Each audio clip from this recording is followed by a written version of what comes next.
welcome to Caesar Snack Sandwich. Today I have a really quick video for you on Maverick. Maverick is a DEX, an AMM, a place where you can go and swap tokens. You can provide liquidity, and people can swap your tokens, and you can take trading fees for it.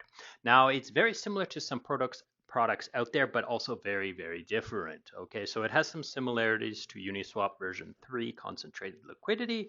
It has some similarities to what they have at Carbon DeFi, and I really like this idea. I'm going to try to explain it to you as quick as possible.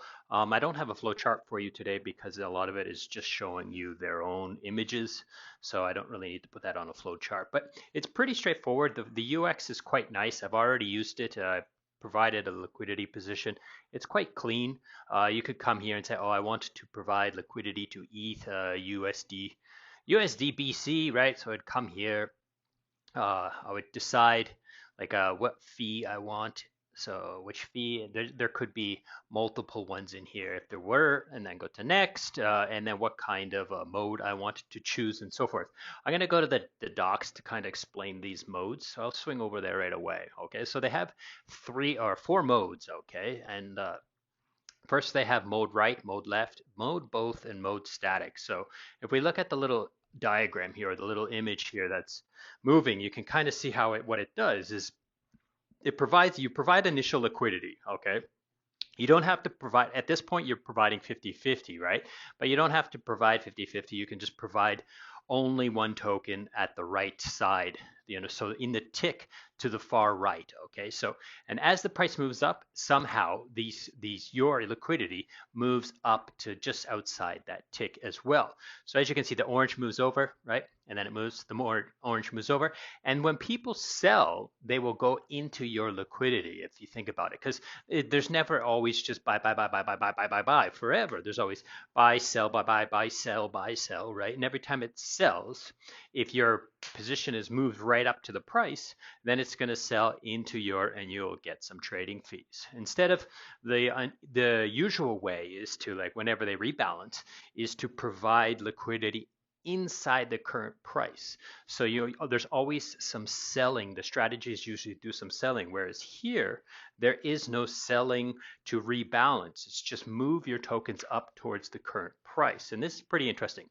Okay, so now this is like you want to buy as low as possible, because it's, if you think about it, if, like, say this is ETH USDC, and right now you are all in USDC, and then if the price comes back down, you buy some ETH, right? So it's kind of a way to like play and get some trading fees with this USDC. But however, if the price goes all the way the other way, you're gonna lose, right? So if you're bullish, you might want to do that.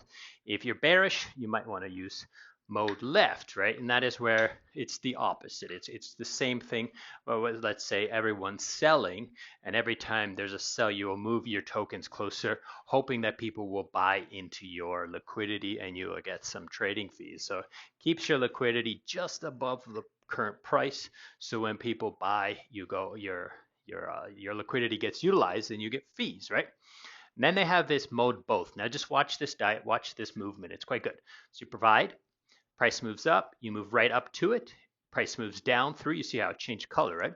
And then price moves down. So it moves both ways depending on which way the price is swinging. Now this is awesome. I think this is great stuff. If your liquidity is like moving right up against that price, then you're going to get trading fees all the time. But there's a lot of time in here where you're not in range, but it depends, right? It depends on how much volatility and how much trading volume is being done. And then the last one they had is static. Okay, and static is, as you can see, that the bars don't move, right? So there are different types of static. There's exponential, flat, and single bin. Okay, and what that is, this is exponential. Okay, so most of the liquidity is put at the price where, let's say you're a project and you create liquidity, right? Most of it's put there in the middle bar, and then it exponentially decays outwards. And that way, most of your liquidity is inside the current price, right? Inside, it's being utilized. But if it goes outside, then there's still some liquidity there for people to trade. And flat would be more, it doesn't quite show, so I'll go over to the liquidity strategy. This would be what it would be, a flat, right? Which is basically all the tokens are there, and this is probably like closest to like Uniswap version 2. And but it, as you can see, it doesn't go forever. It's still concentrated liquidity, but it's all spread evenly across these flat positions. And then the last one they talk here is a single bin, and that's just basically providing to one of these candles, right? Now these bins also, if you go to the front end and we go back, let's go to this one, I guess, and see the width is 2%, so that's the width of the bin.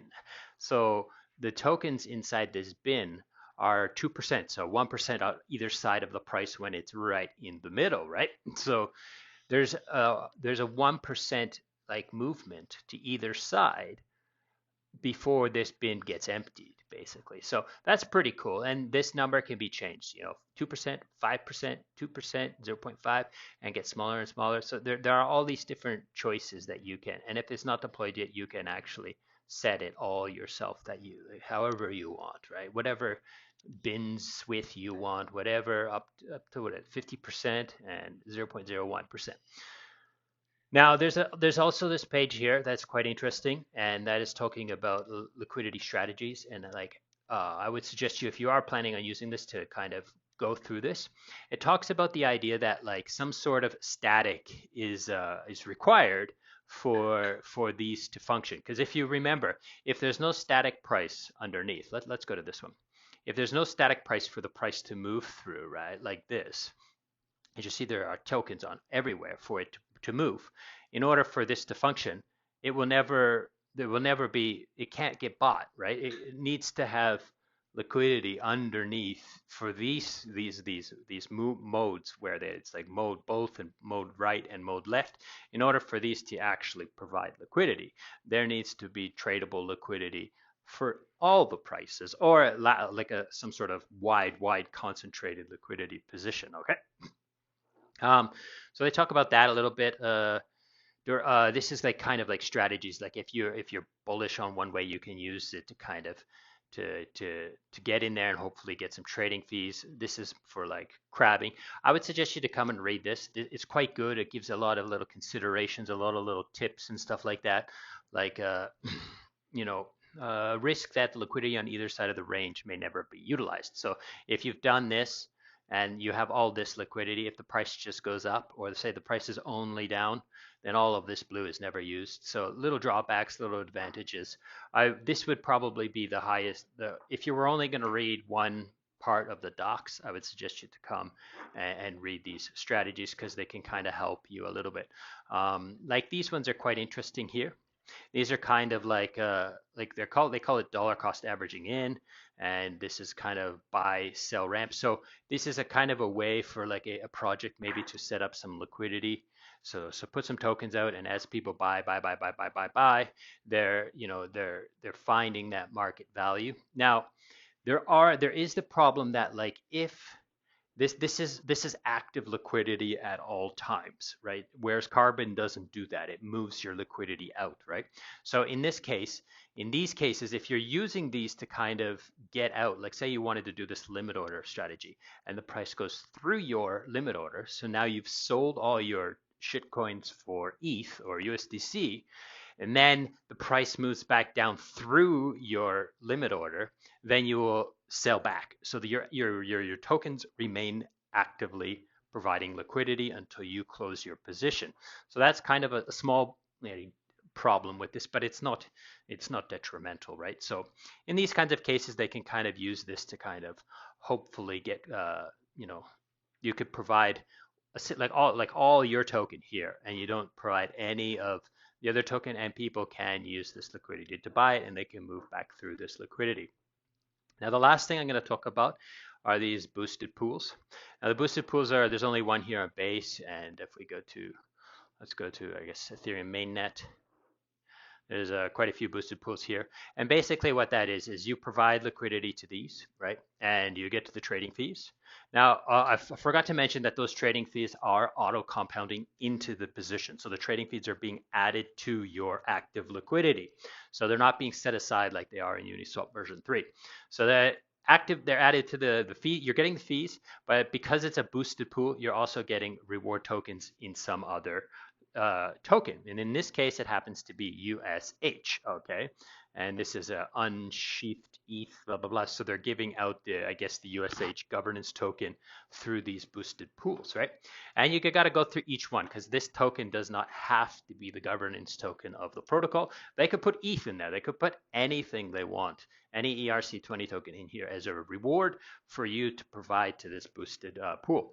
Now you'll notice that it's a mode left token, mode left with the specific perimeters. So these specific perimeters are chosen by this unsheathed ETH protocol because they think they need people to add to liquidity to this pool, right? At this place, right?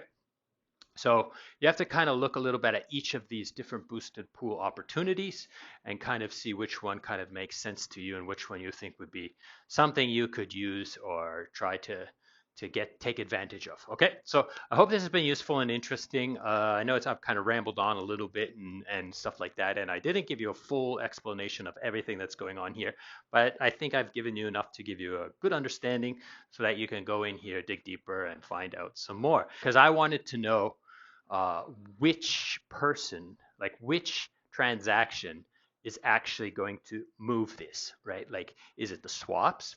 Because if it's the swaps that move everybody's positions, then those swap transactions will be a little bit expensive on gas. So I was wondering, like, where do those things come from? And that's something I don't know. So you'll have to maybe, I don't want to dig through all the contracts and try to find the actual transaction that rebalances people's bins and stuff like that. But anyways, that's it for today. So thank you for watching and goodbye.